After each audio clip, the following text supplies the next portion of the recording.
छन्नू की बकरी रानी घर के पास चढ़ते चढ़ते एक जगह पर चारों पैर एक तरफ करके बैठ गई।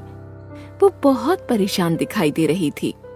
वो मदद के लिए पुकार रही थी। छन्नू ने जब उसे देखा तो उसने अपनी पत्नी लाजो को आवाज दी। लाजो, बाहर आओ, देखो रानी को क्या हो गया है, बीमार तो नहीं हो गई? अरे ये तो बच्चा जन्ने वाली है, आप बैठिए, मैं सब देख लूंगी। रानी बकरी ने 2 प्यारे प्यारे बच्चों को जन्म दिया तो छन्नू के घर में खुशहाली का वातावरण छा गया। दोनों बच्चों का नाम बिल्लू और टिल्लू रखा गया। छन्नू की कुतिया और उसके 2 बच्चे, जिनका नाम शेरा और बघेरा था, बकरी के दोनों बच्चों को देखने के लिए आ गए।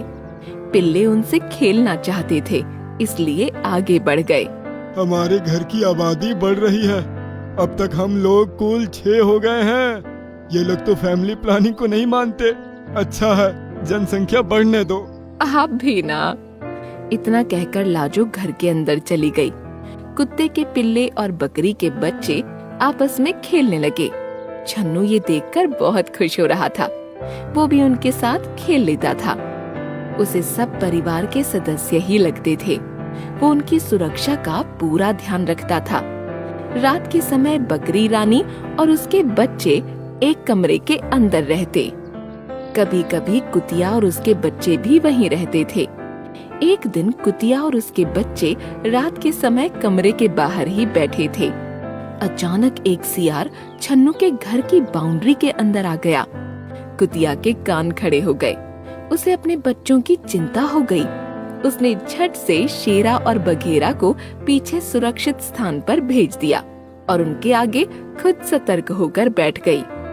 सियार ने रानी बकरी के कमरे में जाने की कोशिश की। वो बार बार दरवाजे को धकेलना चाहता था। जब दरवाजा नहीं खुला तो वो कुतिया और उसके बच्चों की तरफ मुड़ गया। कुतिया ने पूरी तरह से बच्चों को अपने पीछे सुरक्षा में ढक लिया।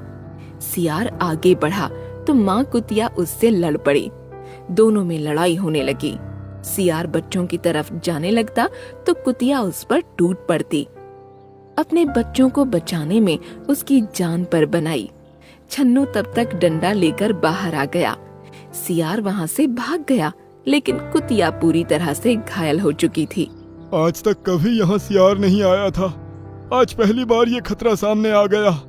यदि मुझे इसका अंदाजा होता तो मैं इन्हें भी कमरे के अंदर ही रखता। मेरी प्यारी कुतिया देखो पूरी तरह से घायल हो गई है। दोनों बच्चे शेरा और बघेरा आकर अपनी माँ को उठाने की कोशिश करने लगे। कुतिया हिल भी नहीं पा रही थी। माँ उठो, सियार भाग गया। तुमने बड़ी बहादुरी दिखाई। तुम कुछ बोल क्यों नहीं रही हो? हाँ माँ, कुछ तो बोलो। तुम्हें बहुत चोट लगी है। मैं चाट कर ठीक कर दूंगा। मेरी माँ बहुत बहादुर है। माँ उठ जाओ ना, मुझसे बातें करो ना। कुतिया बेचारी कुछ देर पहले ही भगवान को प्यारी हो गई थी। उसका निर्जीव शरीर भला अब क्या बोलता। छन्नू और लाजो की आंखों में आंसू आ गए।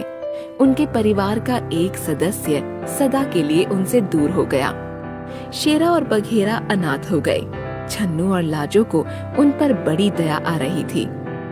ये दोनों दूध पीते बच्चे अभी बहुत छोटे हैं, बिना माँ के हो गए हैं। इन्हें तो ये भी नहीं पता कि अब इनकी माँ इस दुनिया में नहीं रही। रानी बकरी भी वहाँ पहुँच गई थी। उसने सब समझ लिया। वो शेरा और बघेरा के पास आ गई। उसकी ममता का आंचल बहुत बड़ा था। उसने दोनों बच्चों को अपना लिया। शेरा और बघेरा रानी बकरी का दूध इस तरह से पीने लगे जैसे वही उनकी माँ हो। उन दोनों ने भी रानी बकरी को अपनी माँ बना लिया। वो बिल्लू और टिल्लू के साथ भी पूरी तरह से घुल मिल गए। कहते हैं ना, न होता जिनका कोई, उनका खुदा होता है। पिल्लों की माँ बकरी बन गई। शेरा और बघेरा बड़े हो गए।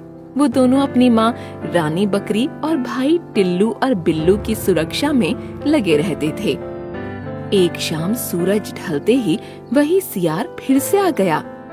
कमरे का दरवाजा खुला था।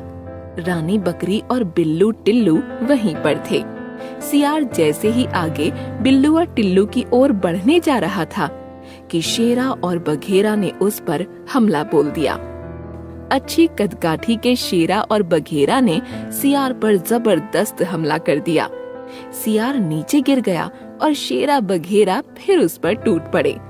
उन दोनों ने सियार को संभलने का मौका ही नहीं दिया और काट काट कर उसे मौत के घाट उतार दिया।